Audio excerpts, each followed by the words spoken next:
میں نے عرض کیا کہ یہ امتحان، کہ ہم یہ امتحان لیں گے کہ آپ حالات مدد کس سے لیتے ہیں، آپ حالات مدد کس سے لیتے ہیں. جی ہاں، یہ بھی کام کرنے والا امتحان ہوگا. کوئی حال آتا ہے تو آپ کیا کرتے ہیں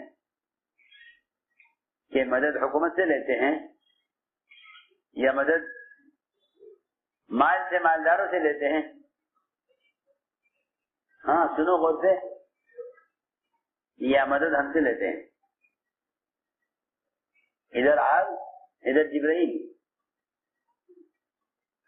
جی ہاں، ہم دیکھنا چاہتے ہیں کہ آپ اس آگ سے بچنے کے لیے جبرائیل سے مدد لیتے ہیں یا ہم سے مدد لیتے ہیں. تو سب انکار کر دیا جبرائیل کو کہ ہمیں آپ کی حاجت نہیں ہے. اس امتحان سے گزرے،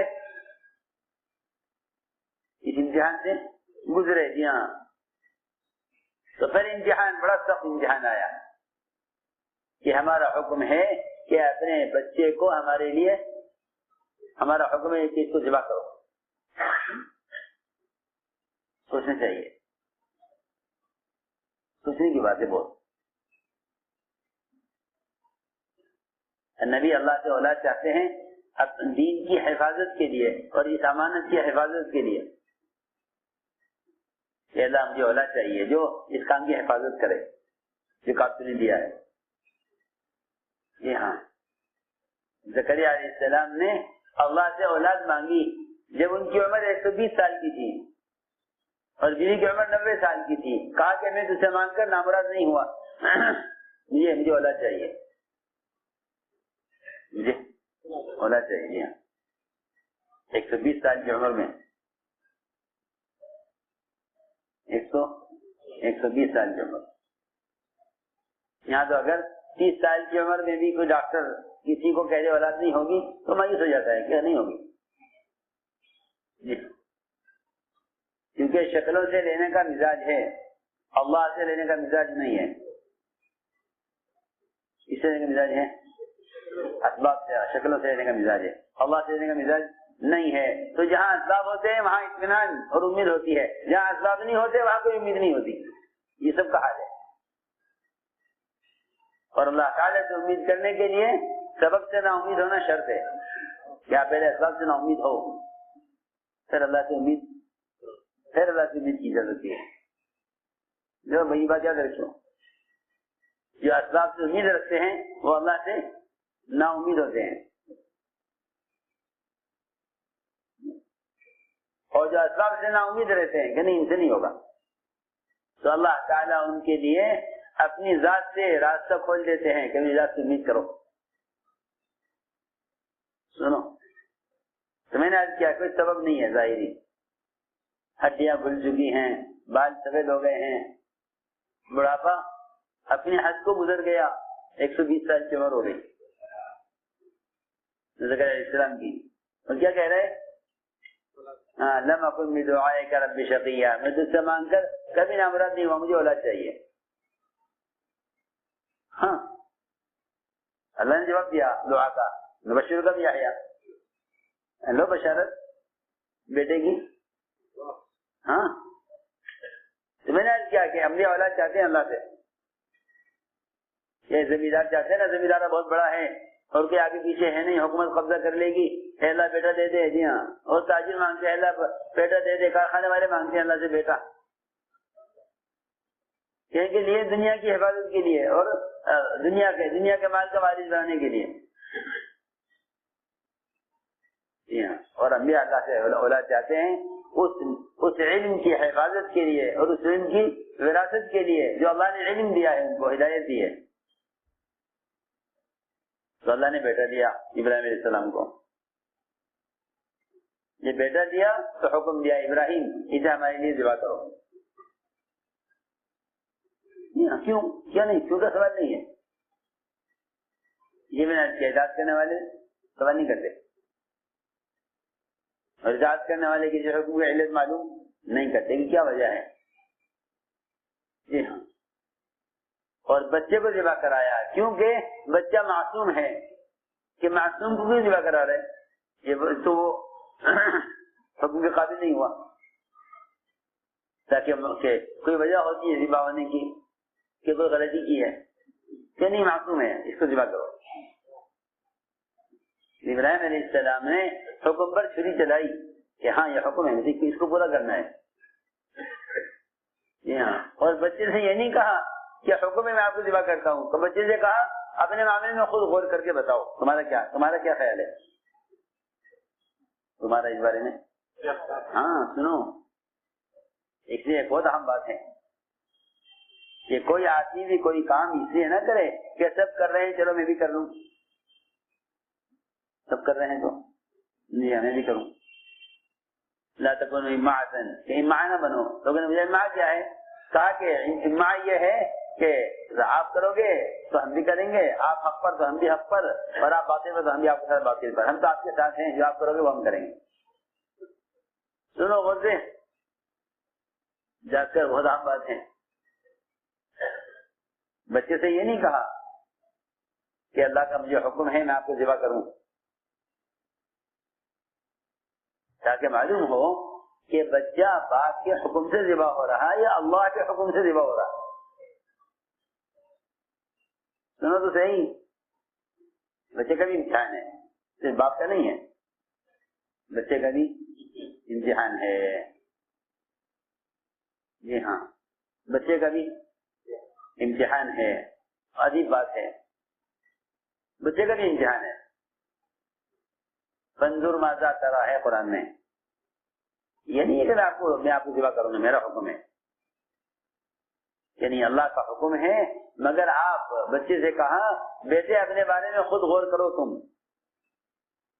اس لیے ذبح نہ ہو کہ باپ کا حکم ہے، اس لیے ذبح ہو کہ اللہ کا حکم ہے۔ جی ہاں، فانظر ماذا تری، اپنے معاملے میں خود غور کرو، میری وجہ سے ذبح مت ہو بلکہ اللہ کے لیے ذبح ہو۔ سنو تو بیٹے نے یہ نہیں کہا کہ ابا جی جیسا آپ چاہیں میں تیار ہوں، یہ نہیں کہا بچے نے جواب میں کہ ابا جیسا آپ چاہیں ایسا کر لیں، یہ نہیں، بلکہ بچے نے جواب دیا افعل ما تؤمر، کہ آپ تو اللہ کا حکم پورا کیجیے، اللہ کا جو حکم ہے اسے پورا کیجیے۔ افعل ما تؤمر، کہ جو حکم آپ کو دیا گیا ہے آپ اس حکم کو پورا کیجیے۔ میں نے آج کیا امتحان، آج یہ کر سکتے ہیں یا نہیں کر سکتے؟ تو ابراہیم علیہ السلام نے حکم پورا کر دیا، علت نہیں معلوم کی کہ بچے کو ذبح کیوں کرا رہے۔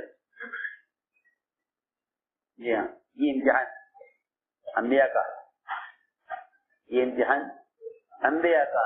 سر اور نیچے آئیے کہ حضور اکرم صلی اللہ علیہ وسلم نے صحابہ کا امتحان لیا،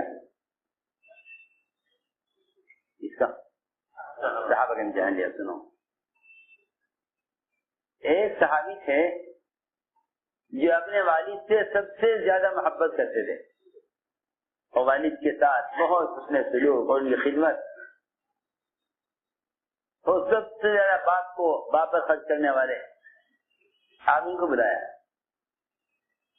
اور بلا کے فرمایا کہ جاؤ اپنے باپ کا سر کاٹ کر لاؤ، اور کچھ نہیں، آگے پیچھے کوئی بات نہیں، انہوں نے کیا کیا، کیوں، کیا جرم ہے ان کا، کچھ نہیں، صرف اتنا فرمایا جاؤ اپنے باپ کا سر کاٹ کر لاؤ۔ وہ فوراً بھاگے، سنتے ہی پوچھا نہیں آپ سے کہ میں آپ کو حکم پورا کروں گا، مجھے وجہ بتا دیجیے، نہیں، بلکہ فوراً بھاگے حکم پورا کرنے کے لیے۔ آپ نے بلایا، فرمایا یہاں آؤ، کہاں جا رہے؟ کیا تو آپ کا حکم پورا کرنے جا رہا ہوں، باپ کا سر لانا ہے، لے کے آؤں گا ابھی، باپ کا سر چاہیے نا آپ کو، لے کے آؤں گا۔ فرمایا کہ دیکھو ہمیں رشتوں کو توڑنے کے لیے نہیں بھیجا گیا، ہمیں تو رشتوں کو جوڑنے کے لیے، بتوں کو توڑنے کے لیے بھیجا گیا ہے۔ ہم نے تمہیں باپ کے قدر کا جو حکم دیا تھا، ہم دیکھنا چاہتے تھے کہ ہم سے محبت زیادہ ہے باپ سے زیادہ ہے، محبت ہم سے زیادہ ہے یا یہ باپ سے زیادہ ہے.